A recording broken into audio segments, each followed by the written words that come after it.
하나님의 은혜와 평강이 여러분 심령과 가정 가운데 늘 함께 하시기를 기원합니다. 피터 드러커 자서전이라는 책이 있습니다. 이 책은 경영학자인 피터 드러커가 자신의 인생을 회고하면서 내놓은 책입니다. 그 책에 보면은 그는 자기 인생 가운데 가장 큰 영향을 끼친 분이 있다. 그분이 누군가 자신의 할머니라고 이야기합니다. 자신의 할머니는 젊은 시절 피아니스트였습니다. 음악가였습니다. 연주회를 하고 사람들로부터 그 음악적 재능 인정받았던 분입니다. 그 할머니를 생각할 때에 할머니의 음악적 재능이나 업적으로 감동을 받은 것이 아니라 할머니의 삶의 태도를 통하여 감동도 받고 교훈도 얻었다는 이야기를 합니다. 할머니는 사회적 지위나 명성보다 사람을 소중히 여겼던 분입니다. 한 사람 한 사람을 소중히 여기는 삶의 태도를 지닌 분이었습니다. 할머니를 통해 사람의 진정한 위대함은 어떤 업적이나 사람들 눈에 보이는 그런 성과가 아니라 그 사람의 인격에 있다고 할머니는 강조하셨습니다. 그러면서 할머니의 일화 하나를 소개합니다.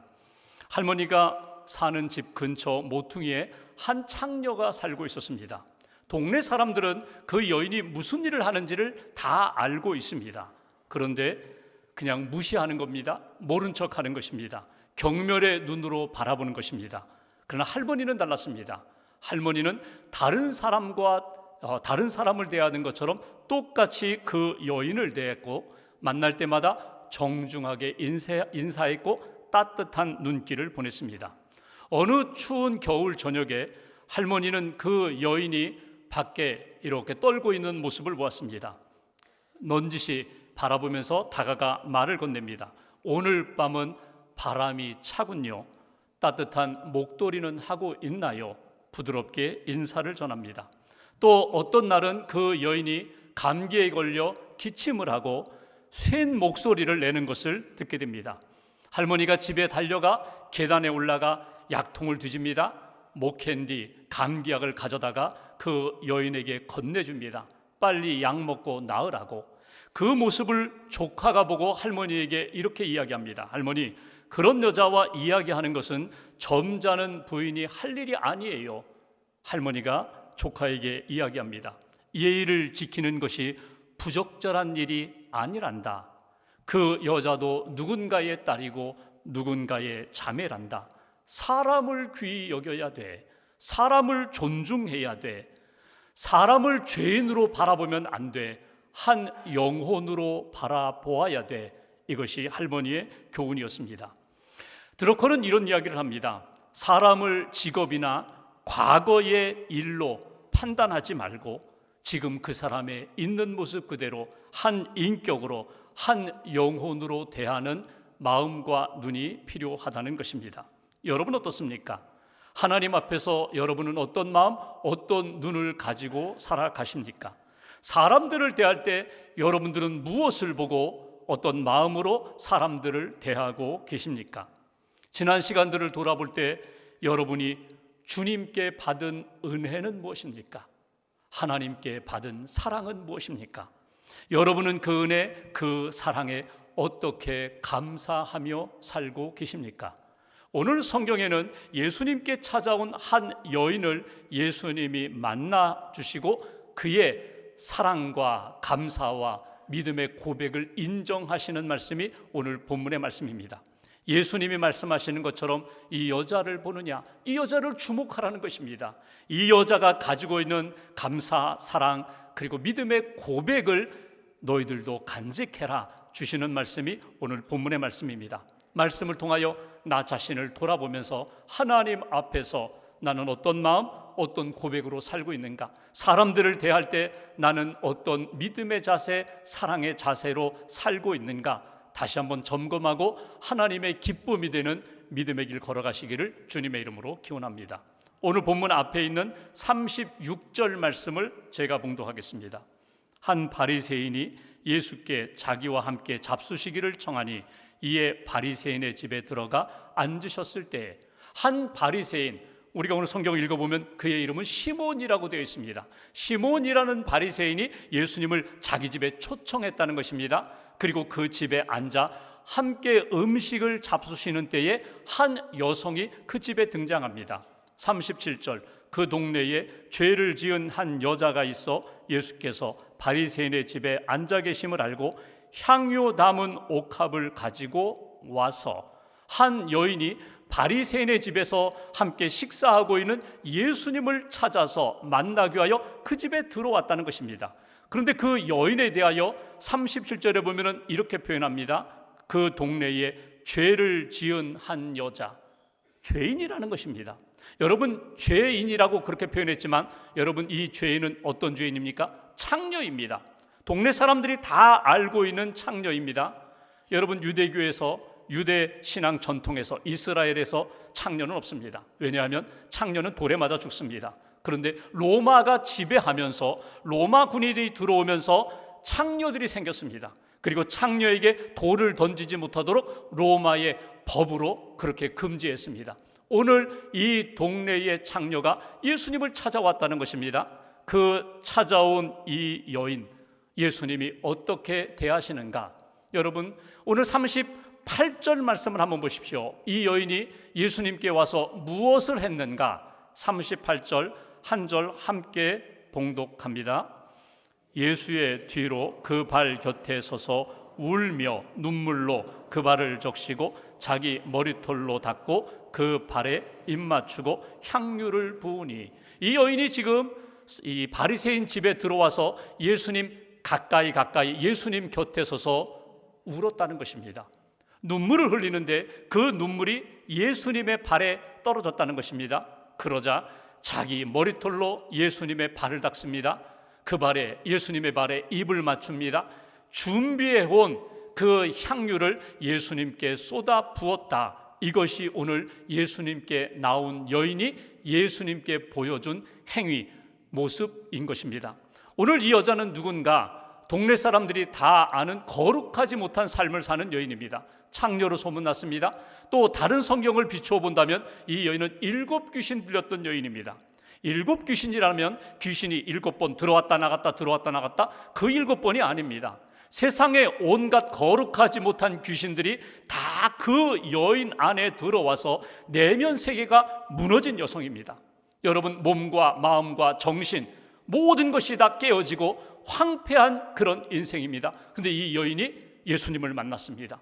예수님의 소문을 듣고 예수님께 가서 예수님으로부터 고침을 받았습니다.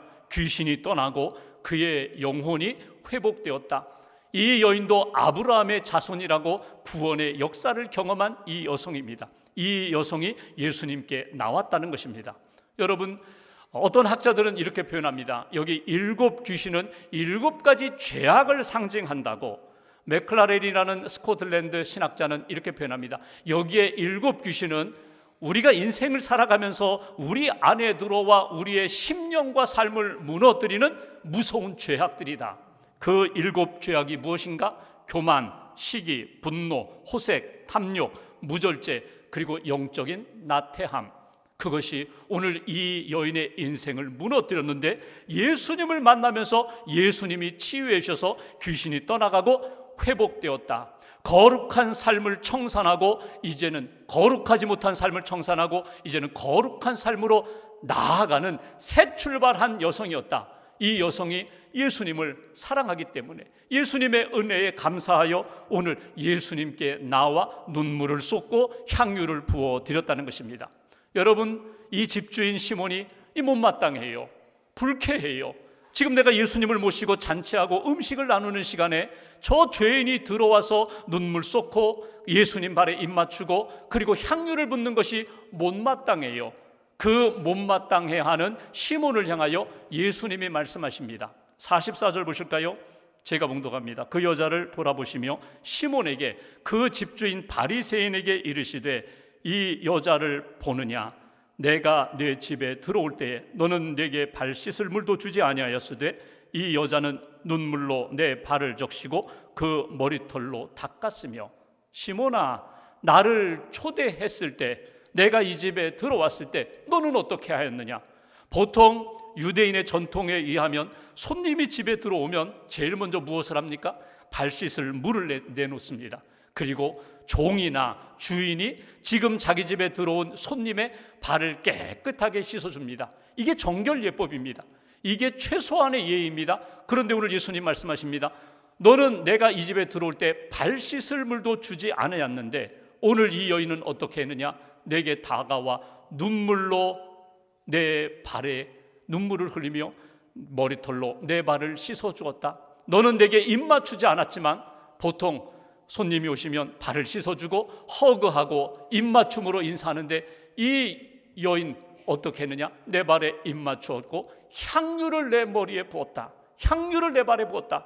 보통 유대 사람들이 자기 집에 오면 발을 씻어주고 안아주고 그리고 뺨에 키스하면서 인사하고 그리고 머리에 감람로 향유를 바르면서 축복하는데 너는 아무것도 하지 않았는데 이 여인은 내게 눈물을 쏟았다는 거예요. 여기 이 눈물이 무엇입니까? 이 여인이 감사와 사랑으로 내게 다가와서 눈물을 쏟은 그 마음을 예수님이 이렇게 인정해 주시는 것을 우리가 보게 됩니다. 여기서 첫 번째 우리가 붙들어야 할 메시지가 있습니다. 오늘 이 여인이 보여준 모습, 이 여자를 보아라. 이 여자의 감사와 사랑을 보아라. 이 여자가 흘리는 눈물을 보아라. 그리고 너희들도 이 영성이 있어야 돼. 첫 번째로 주시는 메시지가 무엇입니까? 이 여인이 갖고 있었던 감사의 눈물 그리고 사랑의 눈물, 그 눈물의 영성이 너희에게도 필요하다. 시몬에게도 필요하다. 제자들에게도 필요하다. 오늘 예배하는 저와 여러분 모든 성도들에게도 필요하다고 예수님이 말씀을 하십니다. 여러분, 이 눈물은 단지 감정을 쏟아놓는 그런 눈물이 아닙니다. 이 눈물은 자기의 죄 사함에 대한 감격과 감사의 눈물이고 주님께 내가 정말 사랑합니다, 감사합니다 표현하는 이 여인의 신앙의 고백이 담겨있는 눈물이었다는 것입니다. 인생을 살아가면서 예수님 믿고 구원받아 신앙생활하는 가운데 때로는 내 신앙이 메말라질 때가 있습니다. 내 신앙에 어떤 문제가 생기고 점점 내 마음이 딱딱해질 때가 있습니다. 몸이 굳어지고 마음이 차가워지는 그때에 여러분 어떤 현상이 나타납니까? 눈물이 나오지 않습니다. 눈물이 메말라집니다.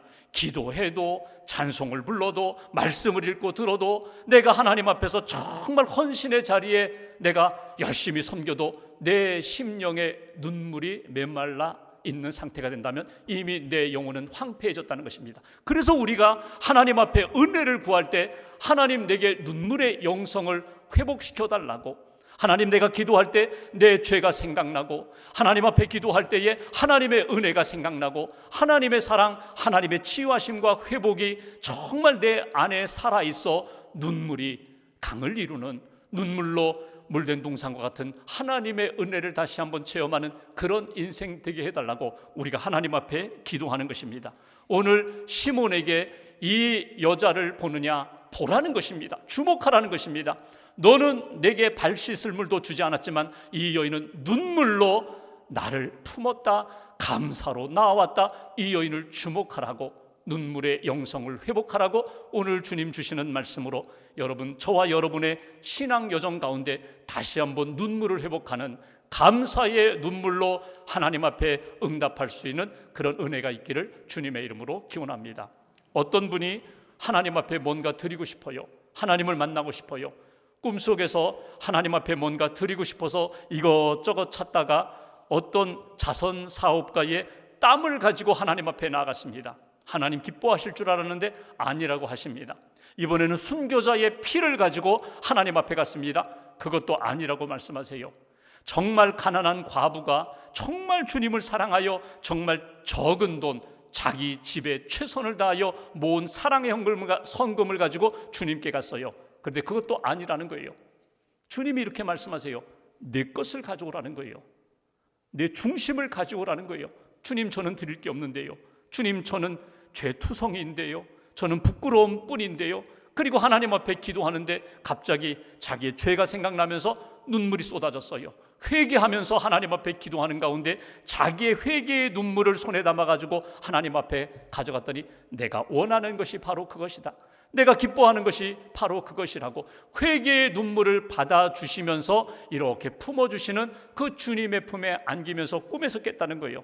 여러분, 하나님이 오늘도 우리에게 원하시는 게 뭘까요? 세상 사람들이 자랑하는 것, 그리고 내가 가지고 있는 것, 누구에게든지 정말 내세우고 싶은 것, 여러분, 하나님 그것보다 내 눈물의 영성을 하나님이 기대하세요. 눈물로 기도하고, 눈물로 회개하고, 눈물로 감사하고, 눈물로 하나님 앞에 내 인생 전부를 맡기는 것, 이 눈물의 영성, 눈물의 감사의 눈물을 하나님이 기대하신다. 오늘 이 여인처럼 나를 치료하신 주님, 나의 죄를 용서하신 주님, 내 인생에 새로운 삶을 주신 주님 감사합니다. 오늘 주님 앞에 다가가서 눈물 쏟는 이 여성, 이 여자를 보라고, 이 여자의 감사와 눈물을 보라고 말씀하시는 주의 음성을 들을 수 있는 저와 여러분들 되시기를 주님의 이름으로 기원합니다. 두 번째 39절 말씀 보실까요? 제가 봉독합니다. 예수를 청한 바리새인이 그것을 보고 마음에 이르되 이 사람이 만일 선지자라면 자기를 만지는 이 여자가 누구며 어떠한 자 곧 죄인인 줄을 알았으리라 하거늘. 시몬이 이렇게 생각합니다. 지금 우리 집에 들어와서 자기가 눈물을 쏟고 향유를 붓는 이 여자가 누구인지 예수가 선지자라면, 하나님의 아들이라면 다 알 텐데, 그렇다면 허용하지 않을 텐데 이 여자를 허용하는 것이 도대체 무슨 일인가? 이 여자가 죄인인데, 거룩하지 못한 여자인데 이렇게 들어와서 예수님을 만나는 것, 이게 가능한 일인가? 이게 있을 수 있는 일인가? 그 이야기를 듣고 예수님이 비유를 들어서 시몬에게 말씀하십니다. 그 비유는 오늘 41절 42절에 나오는 내용이에요. 어떤 사람이 가난해서 돈을 빌렸다.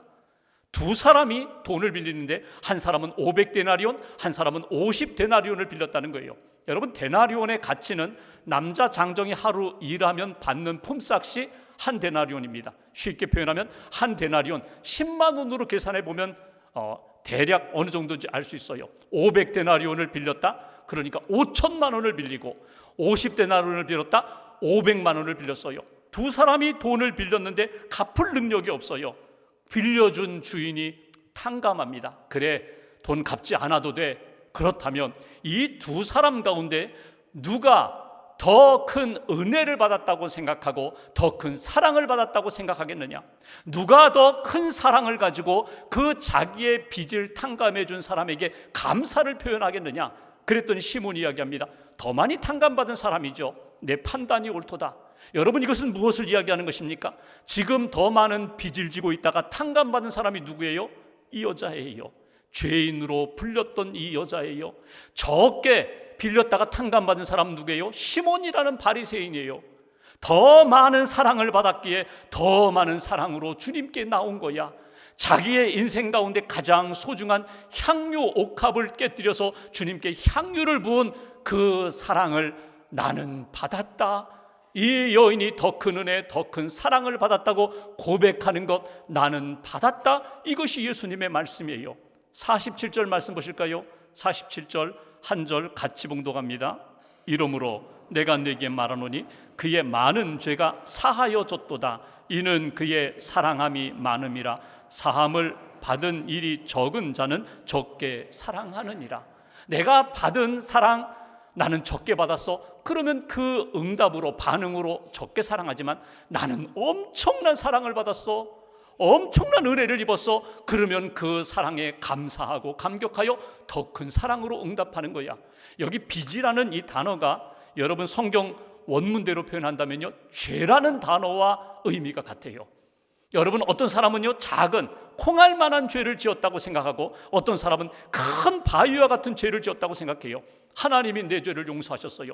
콩알만한 죄를 지었는데 용서받았다고 생각하는 사람은요, 그렇게 감사가 크지 않아요. 뭐 그럴 수 있지, 나의 죄는 죄도 아니야. 이게 시몬 바리새인의 죄라면 오늘 이 여인은 나는 감당할 수 없는 엄청난 죄를 지었는데, 귀신 들렸었는데, 세상에서 거룩하지 못하다고 손가락질 받았는데 주님 만나 주님이 다 용서해 주셨어. 다 죄를 씻어 주셨어. 새 사람 되게 해주셨어. 그러니 나는 하나님의 사랑과 은혜에 감사할 뿐이야. 내 모든 것, 생명까지도 들여서 나는 주님의 뜻대로 사는 인생이 될 거야. 이것이 이 여인의 모습이라는 거예요. 여기 두 번째 주시는 메시지가 있어요.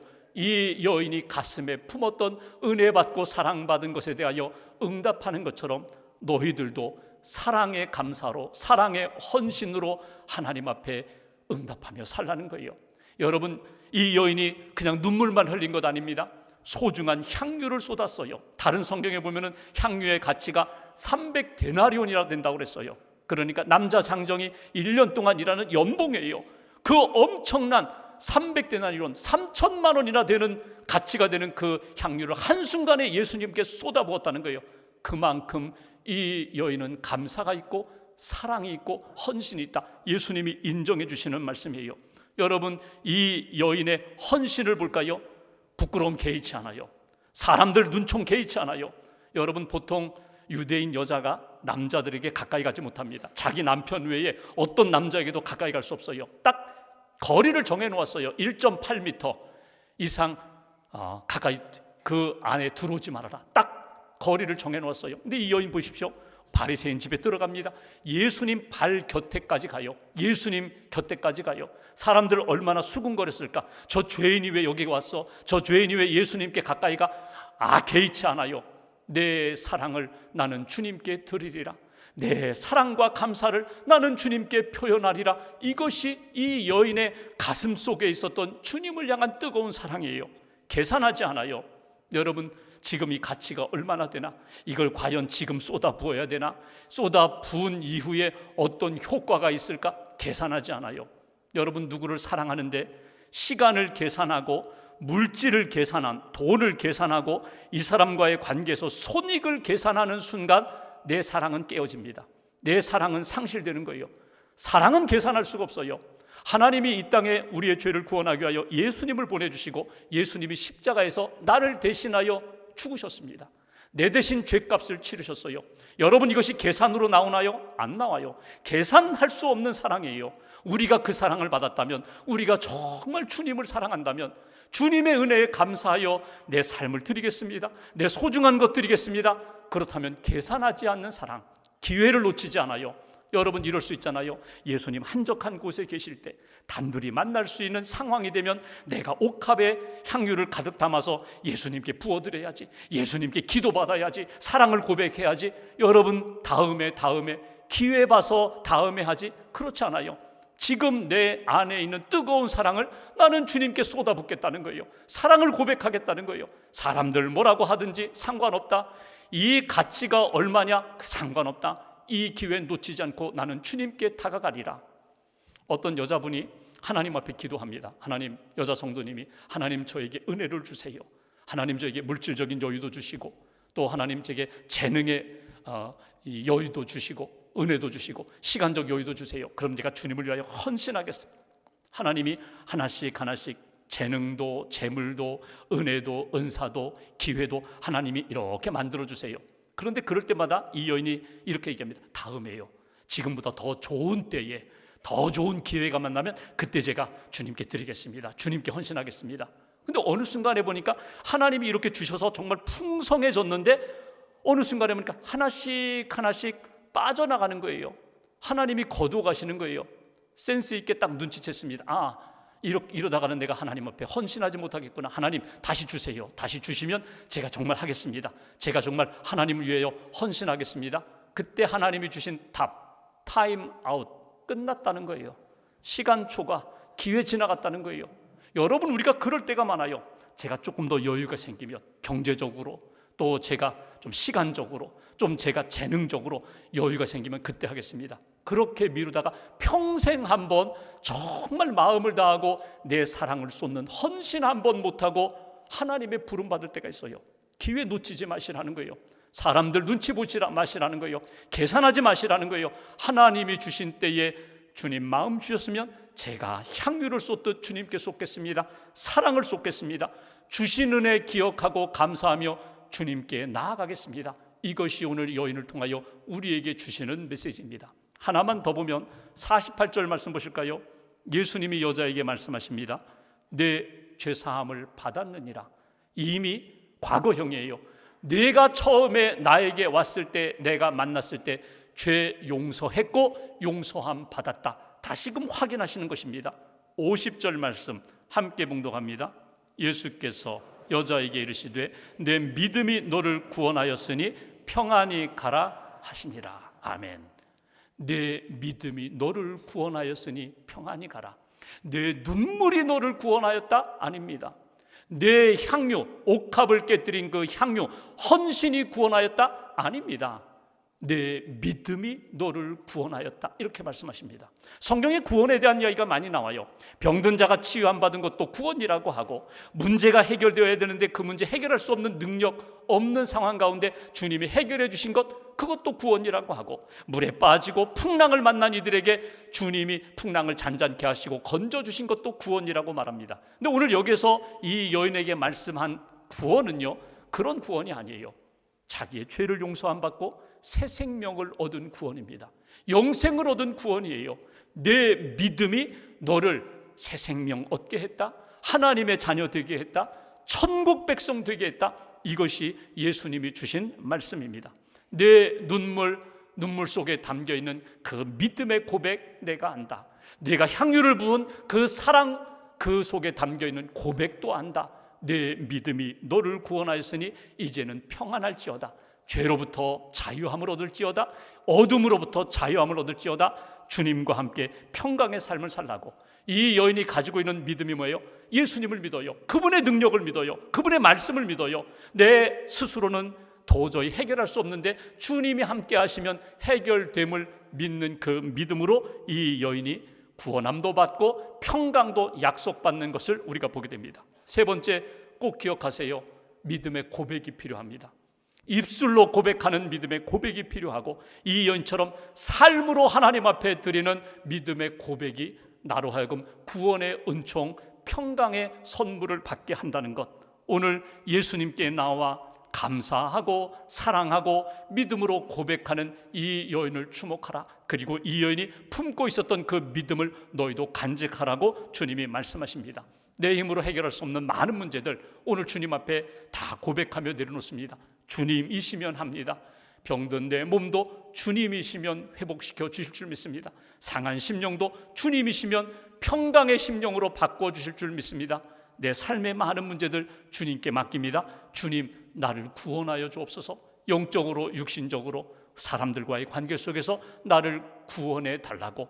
주님이 오늘 우리에게 원하시는 것이 뭘까? 오늘 성경을 읽어보시면요, 이 여인은 한마디도 없어요. 주님이라는 표현도 없어요. 아무 말도 없는데 예수님은 그 여인의 행위를 통하여 사랑의 고백으로 받으셨다는 거예요. 이 여인의 눈물, 주님 저는 죄인입니다, 용서해 달라고. 주님 저는 주님의 용서하심을 믿습니다, 감사하다고. 그 눈물을 통하여 고백으로 받아주셨습니다. 향유, 주님은 제 삶의 가장 소중한 분입니다. 이 향유보다 더 소중한 주님은 내 삶의 보배입니다. 그 향유를 쏟는 여인의 행위를 통하여 예수님은 사랑의 고백으로 받아주셨습니다. 머리털로 발을 씻는 것, 저는 주님의 종입니다. 입을 맞추는 것, 저는 주님을 사랑합니다. 이 모든 행위를 사랑의 고백으로, 믿음의 고백으로 예수님이 받으셨다는 거예요. 그리고 그 인생 가운데 평강으로 채워주신 은혜가 있었다. 존 뉴턴, 우리가 불렀던 찬송가 305장, 존 뉴턴 목사님은 젊은 시절 노예 무역선의 선장이었습니다. 그러니까 아프리카에서 노예로 이렇게 붙들어다가 팔고 사고 했던 사람이에요. 어느 날 배 타고 가다가 큰 풍랑을 만났어요. 하나님 앞에 부르짖습니다. 하나님, 저 좀 살려주세요. 살려주시면 제가 바르게 살겠습니다. 새로운 인생으로 살겠습니다. 그 풍랑에서 구원 안 받은 다음에 이분이 그냥 선장일 정리하고 그는 전도자로, 목사로 하나님 앞에서 새로운 삶을 살아가요. 그러면서 그가 평생 하나님 앞에 늘 부르고 외쳤던 표현이 있습니다. 나 같은 죄인 살리신 주 은혜 놀라와 잃었던 생명 찾았고 광명을 얻었다고. 어메이징 그레이스, 하나님의 놀라운 은혜라고. 그러면서 그는 이렇게 얘기합니다. 나중에 노년에 다 기억이 쇠하여지고 잊어버리지만 딱 두 가지는 나는 평생 죽을 때까지 잊지 않는다. 나는 죄인이라는 것, 나는 하나님 앞에 큰 죄인이라는 것, 지금도 흔들리는 연약함을 갖고 있다는 것, 또 하나는 이 모든 죄를 용서하신 분은 오직 주님이라는 것, 나의 구세주, 내가 주님 바라볼 때 주님은 나를 붙들어 주신다는 것, 내가 죄인이고 주님이 나의 구세주가 되신다는 것. 여러분, 이 고백은 오늘 여인의 고백이고 뉴턴의 고백이고 저와 여러분의 고백입니다. 내 힘으로 내가 살아갈 수 없습니다. 주의 은혜로 살아가는 그런 존재입니다. 은혜 받았고 또 은혜가 필요한 존재입니다. 주님이 함께 하십니다. 주님이 평안을 주십니다. 주님이 인도해 주십니다. 이 믿음의 고백을 가지고 한 주간 동안 하나님을 기쁘시게 하는 믿음의 걸음을 잘 걸어가는 저와 여러분 되시기를 주님의 이름으로 기원합니다. 기도하겠습니다.